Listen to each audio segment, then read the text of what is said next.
Hey everybody, welcome to Spill the Novelty, where three girlies shout into the void about our latest book hot takes and obsessions. I'm Abby, I'm Maddie. And I'm Kaylee. and this week we're spilling the tea about Book Lovers by Emily Henry. We read this book the week of Valentine's Day to get into the romance spirit, so if you need a palate cleanser from fantasy, like us, oftentimes, or if you're already an Emily Henry girly, here's the tea. All right. So we start out the book with Nora Stevens, who is a self proclaimed not like other girls main character. Shocking, I know. Nora is a workaholic literary agent who is very aware of the other tropes happening around her. So she's basically like been dumped by a lot of men who visit small towns and meet the loves of their lives there, and she's not that small town woman. So to me, Nora's premise was a little cheesy, as I kind of hinted at in my little intro there. Like, we get it. She's different. But I did like it overall.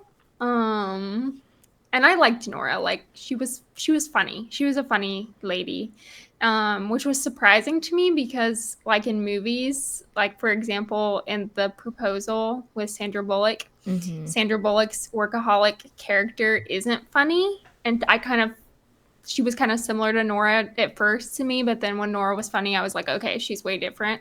Yeah. And I feel like that's pretty typical for these workaholic women types. But Nora was funny and she was like easy to root for. And she also, side note, she says whom like one or two times in the book, which I hated, but it was so on brand for her that I couldn't be mad about it.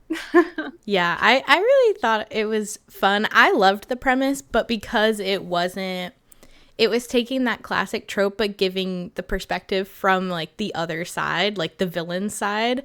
And I just think that's fun. I like imagining what the like side characters in a classic trope are thinking, because like everyone is the hero of their own story sort of a thing. So it was fun to be like, oh, that is tragic. Like, you know, you're right. The workaholic New York City girlfriend, she's not intentionally evil. She just doesn't know how to bake bread. And like, that's okay. That's okay. Yeah, like I don't know how to bake bread. I am she, except I'm not a workaholic. So I'm worse on both counts. I have a super like soft spot for Nora because I too am not a workaholic, but that was very much the path down which I was going. Yes. For a while, or like when I was younger, I was like, okay, I want to move to New York City. I wanted to be working at a publisher. You know, she's tall, cool. But anyway, all that aside, like what I love about Emily Henry, just generally already getting on the Emily Henry hype train, but you really get the why behind who she is, right? Like not only does it kind of invert this character archetype, but also just kind of expands upon the already existing archetype. And like, maybe there's a why of why they're a workaholic, you know? Is it because they're just a power hungry, greedy girly, or is it because, you know, maybe they think that they have to fight that way to take care of someone or take care of themselves, provide for themselves? So I love that we really get to see the why behind her, and she definitely is cheesy. It's a little overdone, but I think that's kind of fun, and I think that even Emily Henry, I think, is very like self-aware of that. So yeah. I thought she's a fun character. Kaylee, when you said who is very aware of other tropes, something clicked for me, because I was like, she's book pilled. Like, she literally perceives everything through the lens of an agent and an editor. And so there's part of her problem is that she only sees tropes. So it's like, even her exes that fell in love with someone back home, like, okay, sure, does that fit? That fits into a trope, but she doesn't give them the space to be a person that made a decision based on things outside of just, of course that would happen, that's the trope. And that's part of her problem. And that's part of the reason why she doesn't investigate Charlie further when she first meets him, because she's like, oh, okay, he's a trope, I get it already. And that's why a lot of the book is kind of like them unraveling that about each other, because both of them kind of have that problem of just seeing things through that particular lens. And they're like, I get it, I've read that book. Yeah, that's a good point. She's also really self-aware. I feel like with the whole Nadine, I think it was Nadine Winters, right? With the book. Yeah. That was so ridiculous, but it was funny. Yeah. But basically, for anyone who hasn't read the book, her one of the people she's an agent for, one of the authors she's an agent for, writes a book about a woman named Nadine Winters, who is Nora, basically. And like Nadine Winters, like I think she like fired someone for having a baby or something. Yeah, her pregnant and assistant. to go on maternity leave, and so it was, Nora was like, she was very self-aware to the point where she was like, this is me, like I know this is me. But she was also like, I wouldn't do like fire someone for having a baby, but this is still me. And so I liked that she was self-aware enough to acknowledge that, because I feel like in a lot of books there would be that sense of irony of like them reading this book and us knowing that's Nora, but them not acknowledging that. So I liked that she was self-aware. There's something super real about like, I would never do that, but the fact that you think I would hurts more than anything else, sort of a thing. It's like, oh, it's kind of like when you're in an argument with someone and they're like, you think X, and you're like, I would never think X, but the fact that you think I would, like, oh no, like that reveals something about how you think I perceive things. And so it was very that for me. It was like, she knew she was Nadine, but she was like, my God, I'm not that heartless, but that's how I come off, you know, that's how people perceive it. Yeah, or like that her sister, there's even a point in the book where she says something to the effect of like, the fact that Libby, who knows me better than anyone, still sees me this way, kind of like, I don't remember what the situation is, but like that deeply hurts her, you know, because she's like, I'm not really that. I think it was like, again, I have a reason. I think it was like seeing her as someone who chooses work over like people or something like that. And it's like, why does she do that? Is it because she is, again, like relentless, or she like has a valid reason of doing that, or at least it makes sense. So a fun character. And we can't talk about her without also talking about, of course, Charlie Lastra. So yes, big hearts. So Nora is an agent for an author, like we were just talking about, who writes a book that takes place in Sunshine Falls. And Nora meets with Charlie, who is this well-known book editor, to see if he'll edit the book, which is somewhat rudely turned down by him. He just refuses to, isn't interested. And he has this kind of reputation for being cutthroat and grumpy, same as, or similar to how she has this reputation for being this sort of shark. I know I'm obsessed with Charlie, workaholic, snarky, grumpy king who's actually a sweetheart. That's about as good as they come, in my opinion. But we love a grumpy boy that is only soft for like once he gets to know you or whatever. Only for you. But it's funny because like even so that first opening scene where she's going to meet Charlie, and she's just been broken up with, and we find out later that Charlie has just received like really bad news as well. So they're both just like in a terrible, horrendous mood. And he is giving feedback about the book that he read, and she, in like the prose or whatever, she's like, he's right, but I'm not going to tell him that. And so she like verbally disagrees with him, but it's just like, I don't know, it was such a good way to kind of introduce their characters and to show that they're aligned, but that Nora in her bad mood is like, I'm not going to let him have that win. Like, I'm going to stand up for my author, but also like, I'm just not going to let this man win. Like, who does he think he is? And it's just very funny. And then for years later, the book to have turned out to be a hit, even though like neither of them really liked it, but that's just how it happens sometimes. And now they're meeting up again at Sunshine Falls because it's his hometown. And it's like, I don't know, it's cheesy, but like, it was really cute. It was good food. It's cute. Yeah. I really like Charlie because he's funny. Like, he is funny. And who doesn't love a funny man? Who doesn't love a funny man? It's true. He loves his family. And honestly, now that I think about it, these are very basic things to ask for in a person, like someone who loves their family. The bar is on the floor, as always. Like the bar is low, but he loves his family so much he's willing to give up his dream and move to Sunshine Falls, which I feel like a lot of people wouldn't do. He moves there to support their little small business, their bookstore, and I love that about him. And he's like we mentioned, he's so cute towards Nora. Like, he says all these really cute things, and he's like, when he was like, it's like really early on in the book, and he's kind of flirting with her a little bit, and he's like, "Would you like to have dinner with me, Nora?" And I died. I was like, that is so cute. Even though that, once again, the bar is very low, but it was so cute. No, but like there's something to be said for it, like that he's just so direct and like honest. And it's something that Nora brings up too, is like he prizes honesty above everything. So like even when he receives information that like hurts him or that he like would rather have be a different way, he has a respect for it because he's like, okay, I get it, like you're honest. And I liked Charlie a lot too because he didn't feel one-dimensional to me. Like he was very cute, he was very communicative, you know, he said all the right things, but also he had his own cons and he had his own demons that he was struggling with, and he had really legitimate things that came in between him and Nora in a relationship. And I feel like with a lot of romances, you get that like third act barrier, but it's always like, oh, I'm just kind of unhappy because like he didn't call me the other day, or like he went out with like this girl and I hate her. And it's like,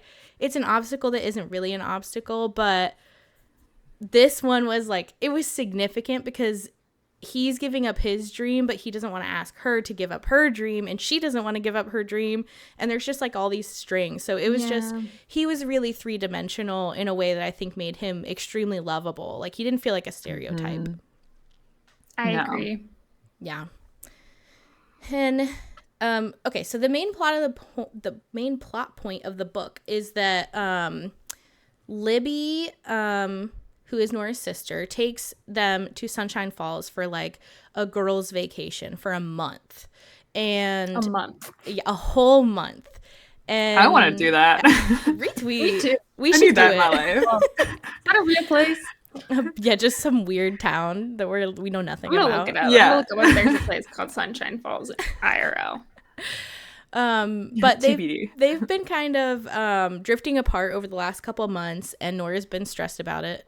Kaylee's shaking her head no. Not a real place. There's update. Not a real place. Emily Henry really said, I'm not about to be the author that doesn't know about the town that I wrote about. So I'm just gonna be she said, not me, girl, not me.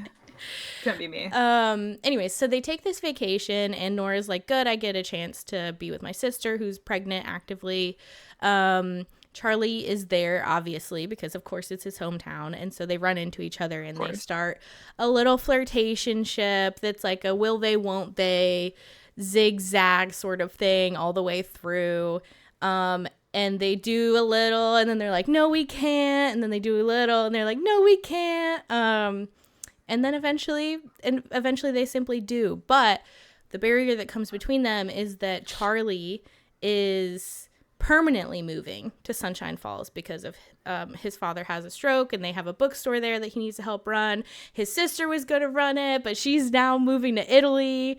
And so he's not going back to New York City, and Nora loves New York City. Like, she would rather perish than not be in New York City. So this is why they can't be together. Simply tragedy. Yeah, this barrier seemed pretty, like, Hallmark to me. Like, kind of cheesy, but I guess it's realistic. Like, somebody, long-distance relationship, they don't want to do it, and, yeah, it's realistic. Well, I think, too, something I liked was that, again, I'm going to forget the exact quote, but basically Charlie was like, if I loved you any less, I wouldn't do that. Like, I would be trying to convince you. It's an admiration. Like, he admires her so deeply for how much she loves what she does. And so I think it's like, it's right because they admire that in each other so much, of like, they are very committed people to the things that they enjoy doing, and that's gonna matter at this stage, matters more. There were a couple monologues that Nora had that I thought she was going down the path of realizing that home is the people that you have around you. Like, she borderline says it, but then she always kind of loops back to like still wanting to be in New York City. So that was the only kind of hang up I had with this, is that like it almost didn't make sense to me that she wouldn't just be like, okay, I'll move, because Libby is the most important person in her life. So it would almost make more sense if Libby was staying in New York City. She's like, I can't leave my sister. But now she's like, the man I love is in Sunshine Falls, and the most important person in my life and my nieces are in Sunshine Falls, but I still can't go there. And I'm like, girl, really? I mean, okay. I mean, I've never fell in love with the city, like, but okay. I like that her passion meant more to her than like, because she can still have a relationship with her sister from a different state, and I think she realized that, like, she didn't have to be that close by. They didn't have to live where like they grew up and where they got to know their mom and that sort of thing. Because I know that was really a sentimental part for her, but I like that her passion was so important to her, and she didn't lose pieces of herself, like sacrifice pieces of herself just to be with somebody. Yeah, I like that.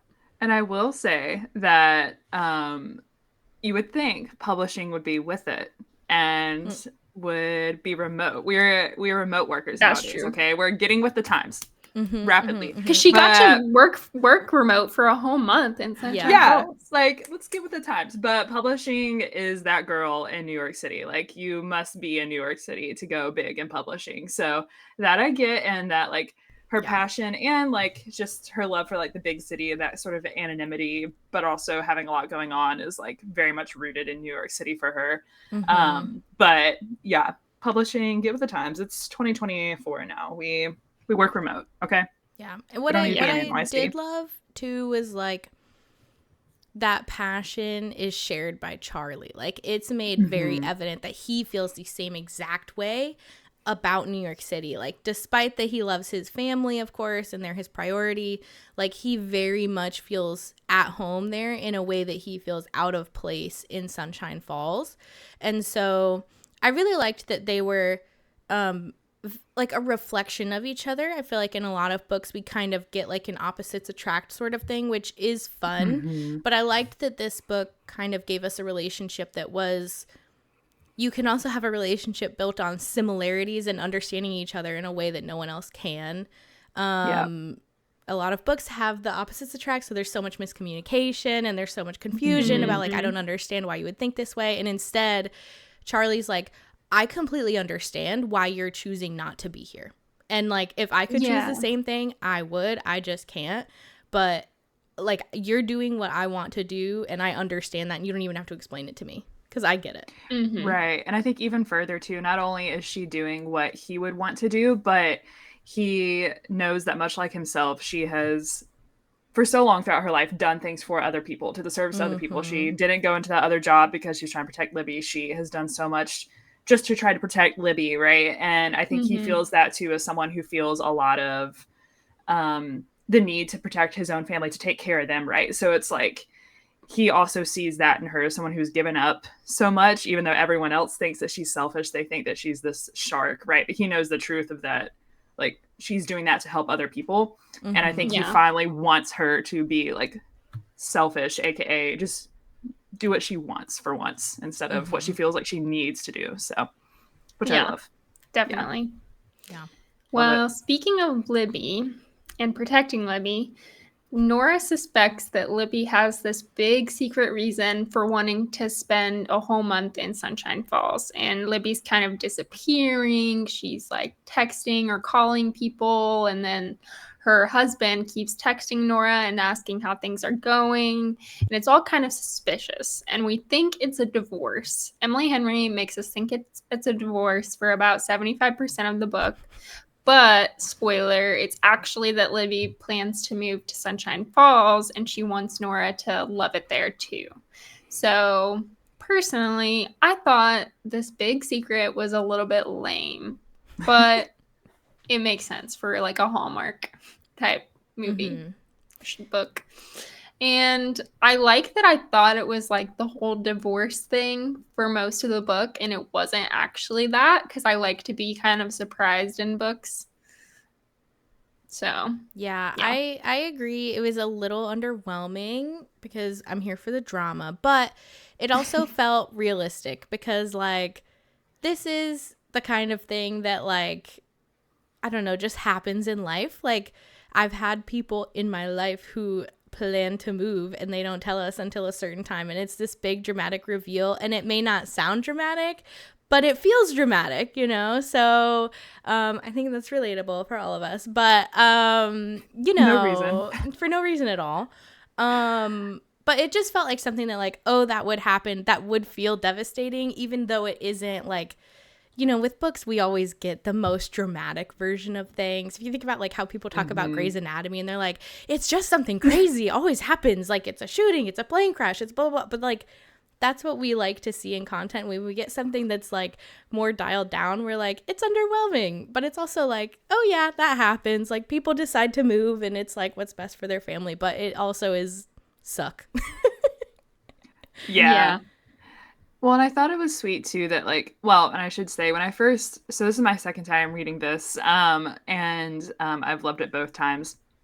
First time I read it, I saw this coming a little bit after um Nora started, like, or Nora figured out what the phone number was, because at first I was like, ooh, divorce, and then I kind of thought about it, I'm like, I don't know, something else is fishy. So but I don't necessarily think it was predictable. Like, it wasn't until that point where I started to kind of put a little bit together. But what I did like about it though was that, again, like, getting to the why, right? Like, this, it's not just to introduce Nora to Sunshine Falls. It's because Libby really, like, Libby, Nora wants to protect Libby, and Libby wants Nora's approval, right? Like, that's their sibling dynamic, as Nora the older sibling and Libby the younger, who's always taken care of, they've always taken care of each other in a different way. But Libby wants her approval. She wants Nora to maybe move there, but I think even beyond that, she wants Nora to like it. She wants Nora to understand, like, the appeal of something like this, of something different, because she, I guess, wants Nora to think that that's okay that she's doing this. And so it was, I think their whole kind of, like, fight afterwards was kind of sad, and, like, I felt that big time. But you know, you understand the why behind it. So, but it was a little bit cheesy, a little predictable, but still cute. I do want to say, like, maybe the reason why I like this plot line is that this is one of the first books that I read where it really feels like the side characters are living their own lives. A lot of the time, side characters feel like they only are in action when the main character is in the room. And because of how big of a plan this is, and because, like, I didn't see it coming until Nora really finds out what's happening, it really gives you the feeling that, like, oh, Libby was doing all this behind the scenes, like, behind our back. Like, you almost feel like, oh my God, like, I didn't even know. You like, feel betrayed. Yeah, like, you feel a little bit of that. And it just made her feel very much like a character that you can genuinely feel betrayed by, or mad at, or annoyed by, because she's acting this way. And you kind of, like, become Nora in that moment where you're like, bro, you aren't supposed to, like, do things without me knowing. Hello? Yeah. Right.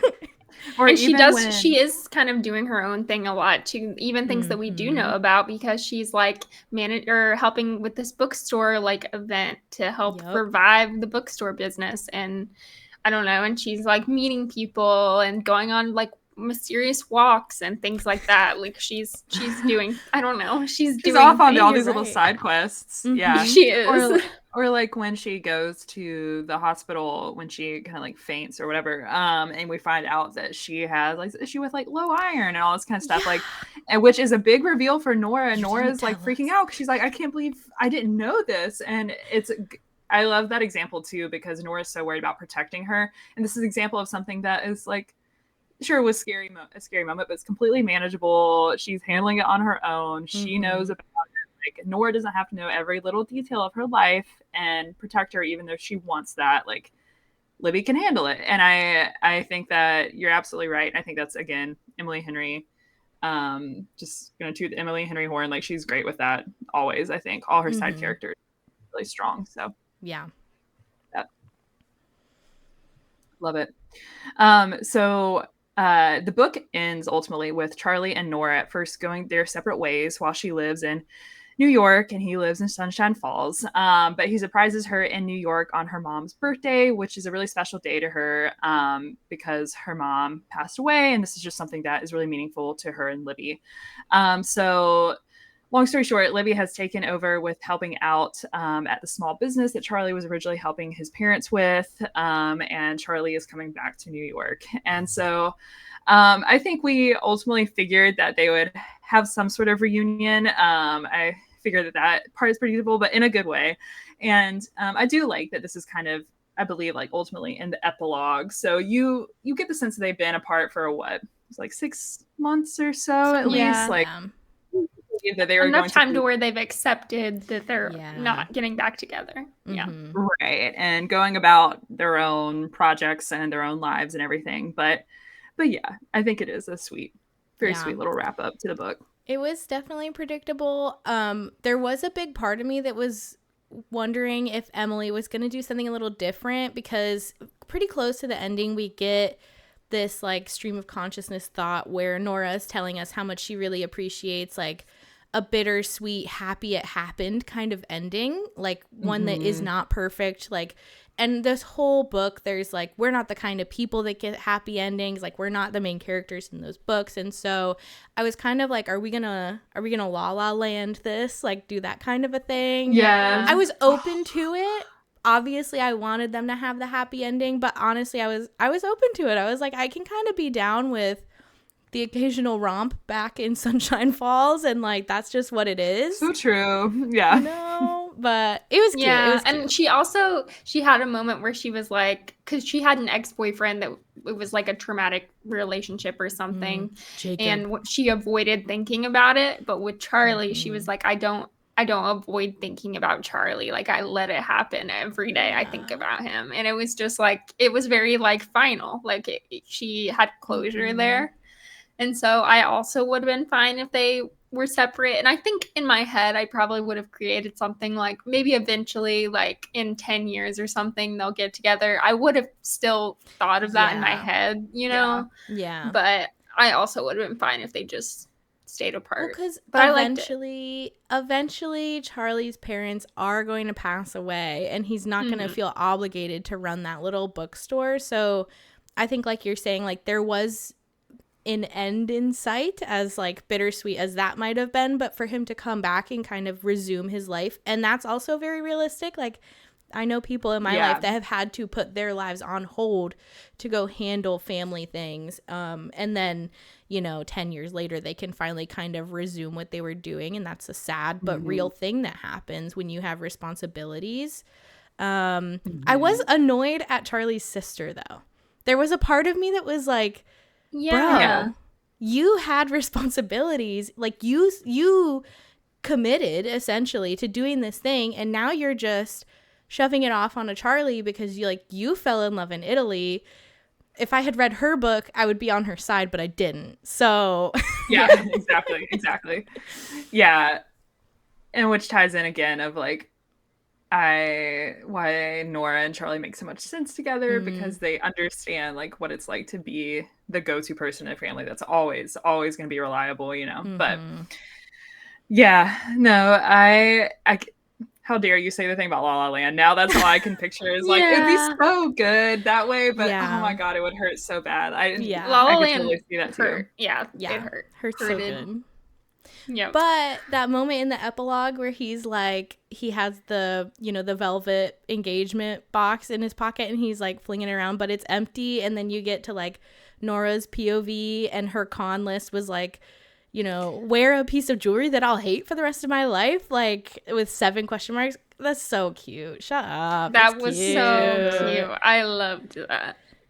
It wasn't even cheesy. I liked it. Yeah, it was just because they understand each other. Like, she says, like, she's anxious about this thing, and he's like, logged. I have it in the file now. Like, it's just nice. They're just cute. It's so cute.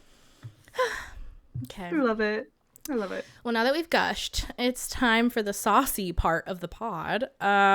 These are our hot takes and our pour-overs. So I'll start because I'm a little sauceless, to be honest with you.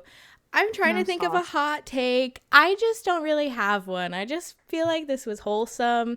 If anything, maybe I wish the ending was a little longer. Like, I feel like it was a little short to just be like, cool, they've got closure. And then like, oh, it's the day.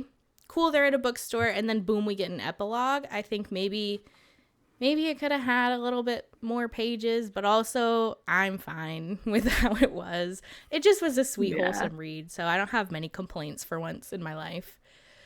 But for my pour over, I really loved how each character had a line of trauma that you could follow that led them to where they are. So, Nora, obviously, when you get the backstory about what happened, how her mother raised her, first of all, and then how her mother died, and she was so consumed in this relationship that she didn't see the texts from Libby for so long. Libby was alone, and blah, blah, blah, blah, blah. Libby has her own things, even Clint,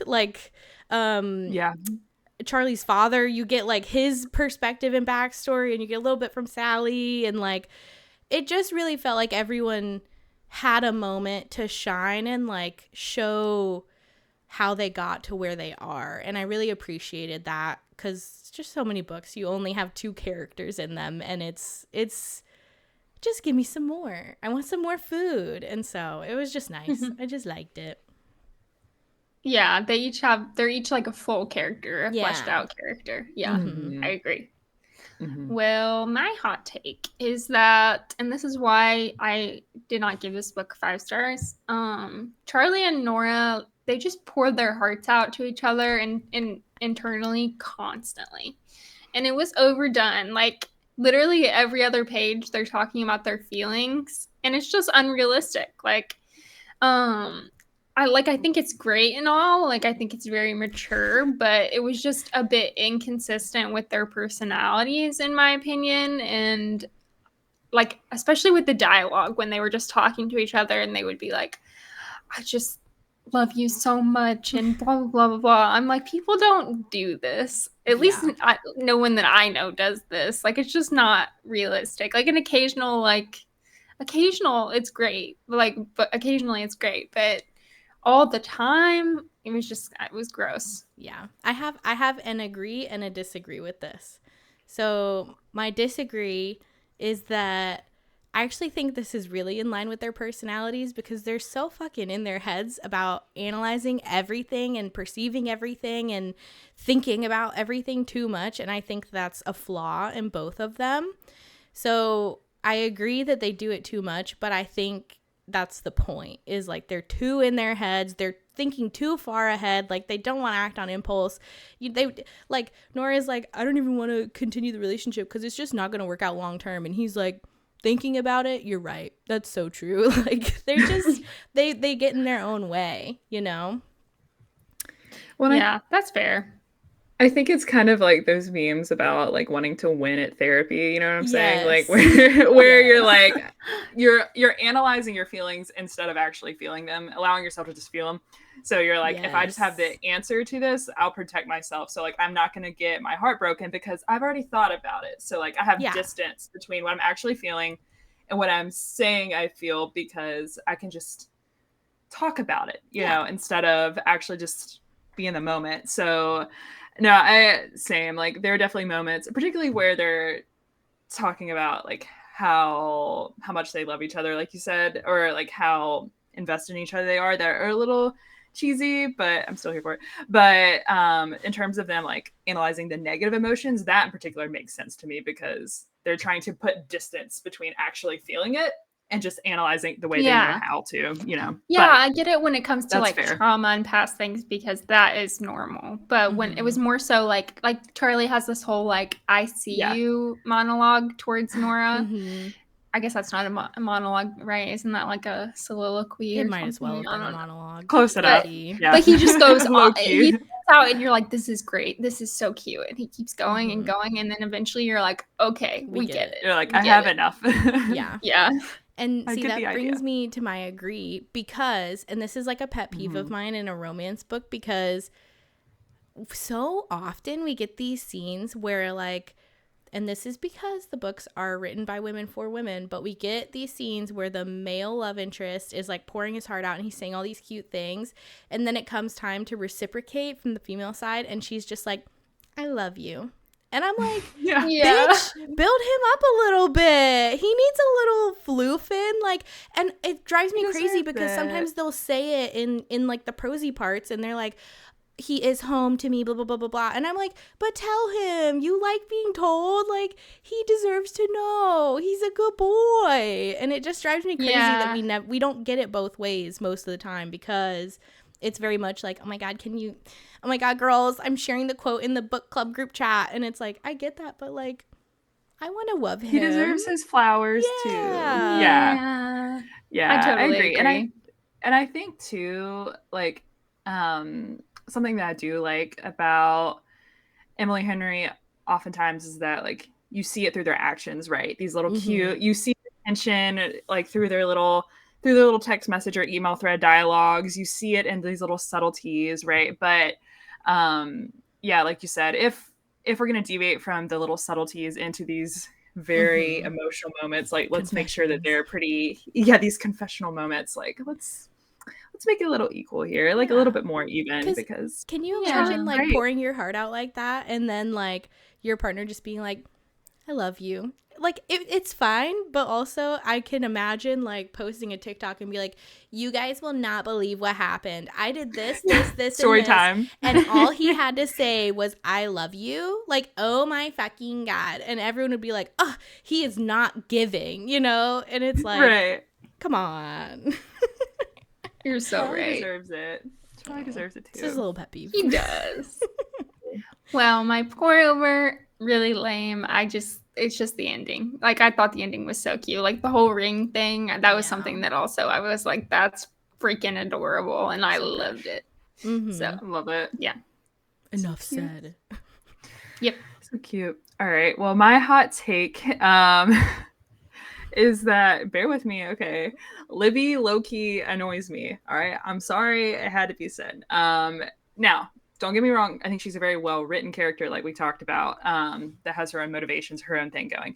And I think it's because I'm through Nora's perspective, and so you have a lot of empathy for Nora, because or maybe sympathy, because she works her butt off, and then Libby, like, I don't know, Libby takes it as her just being a workaholic when really she's trying to protect her sister, right?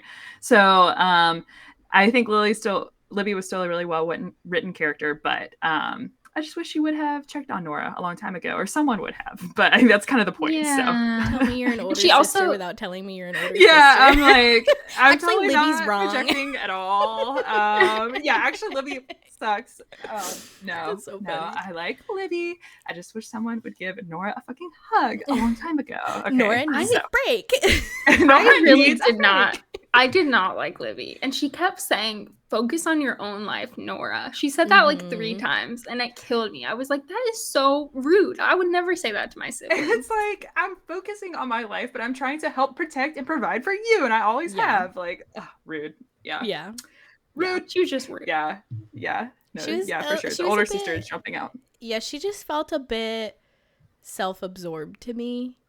Like, it just, she was so focused on how Nora made her feel that she never really considered how Nora felt. And I like Libby as a character. I think she's really well written. Like, the fact that we can even have a conversation about a side character to this degree, I think is really nice. But I was also like, girl, be real. Also, just tell your sister you're moving. Like, do we really have to go through? We ain't got to do this whole elaborate thing. And like, and this part really annoyed me, how she had that list of things to, Nora needed to do with her. And one of them was like, go on 2 dates. And the whole purpose of it, I think, was so that she would fall in love with someone and want to move to Sunshine Falls. And I'm like, that's so freaking selfish. That is so, that very is misplaced. Like, misguided. And I think that at least we have the moment where Nora, like, tells Libby, like, basically, like, hey, quit being an asshole. Do you know that I, like, straight up didn't go for this other job previously because of you? And that's when Libby kind of flips out. And I think Libby acknowledges that. She feels bad about it. They make sense. Like, their dynamic makes sense. It's just because it makes sense. That's why Libby annoys me. You're supposed to be annoyed with Libby. You're supposed to be annoyed with Libby. Right. Right. Exactly. So my pour over was this isn't specific, but just like well, I can make it specific. All the little cute tee moments in the book. Like we didn't talk enough about their text message and like email thread. The email threads. So cute. Is so HR not reading those though? Yeah. Like, where's HR? Quickly. I feel like they're maybe because they're so professional. They're so high up at this point. Like HR is not even gonna. Isn't they don't have cybersecurity people at their companies. It's fine. They don't. They don't have Bigfoot erotica getting flagged. I mean, also reason. They probably like the filters would have to be loosened because people be submitting manuscripts of words. You know, that's true. That is actually an excellent point. But yeah, just the email thread just sent me at the beginning of or like when she's first in Sunshine Falls. I loved it. So I was grinning. Like I was like this whole book, like, I was just smiling the whole time. I'm like, this is cute. And books don't make me like react like that very often because we read these heavy fantasy books. Yeah. And so I don't, except for like Fourth Wing with maybe Xaden like flirting with Violet, I don't really have those moments where I'm like grinning and I'm like, this is so cute. You know, and just that just doesn't happen. And I think too, because like even in Fourth Wing, the banter's cute and it makes you like grin, but I don't know, the banter that Emily Henry writes, it feels like intellectual banter, and I don't know if that's me being prissy, but it's like it's they're real nerdy. Witty, like, you know, and I'm like, oh, this is the kind of banter that like I really like to have with someone, like when you really feel like you're anticipating each other's wit and like where you're going, and like I don't know, there's just something about it that's like I'd be smiling the whole time because I'm like, hee hee, I get it, hee hee, I'm with you, you know. Yeah. It's called book lovers for the nerds, you know, like this is for the nerdy girlies. So it makes sense that we would be into that kind of banter. So yeah, for sure. Well, before we go, let's go over our ratings and favorite parts of the book. So I'll go first. My rating was a 4.2 out of 5. I only took off some points because of the cheesiness and what I mentioned in my hot take. But overall, I really enjoyed this book. It was so funny. And like I said, constantly smiling, laughing. My favorite part was when they were at the bar and they were playing pool and they were flirting and drinking. And it was very cute. True. Retweet, honestly. Yeah, I gave it a 4 of 5. A 4.5 out of 5, I should say. But I really could be a 5 of 5. I just don't think it's like world shattering, and like I don't think about it all the time because like I read it before. It doesn't like live with me permanently, but it's such a good time. It's so cute. Like I didn't even have a hot take. Like it's just wholesome content. It's like I love a head empty, vibes only, kicking my feet, giggling kind of read, and that's what Emily Henry gives me every time. And then for my favorite part, it was the email threads. I specifically called out the second one because the first one is also very funny, but the second one after she sees Charlie at the bar in Sunshine Falls or whatever it was, that's when you know you're like, oh shit, like we're going. And he keeps getting out of the line to reply, which was just so funny and so Charlie. Like that whole scene was just like, I was like, I'm in. I'm hooked. That was so cute. Yes, love it. Also an easy 4.5 out of 5 for me. On my like, if I were to go genre scale for myself, like if we're doing a romance, this is a 5 out of 5 for me. But in terms of personal interest, 4.5 out of 5. Love the first time, love it for a reread, would reread it again, which shows you that it's big on my list. I don't normally reread, so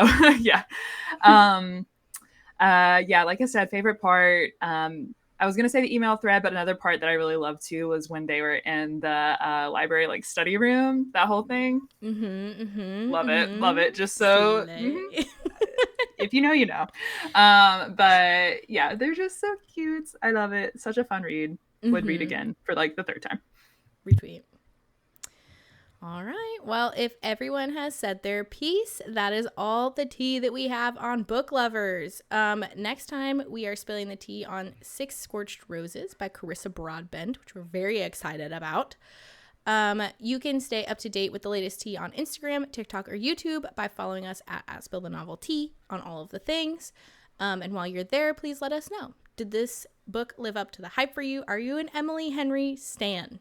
Are you with us or are you against us? We converted Kaylee. Did everyone notice? We converted Kaylee. She thought she was going to hate this, and she gave it a freaking 4.2 out of 5. Yep. Are you Kaylee? Be with us. That's all. Join us. Okay. We will see you next time. Bye.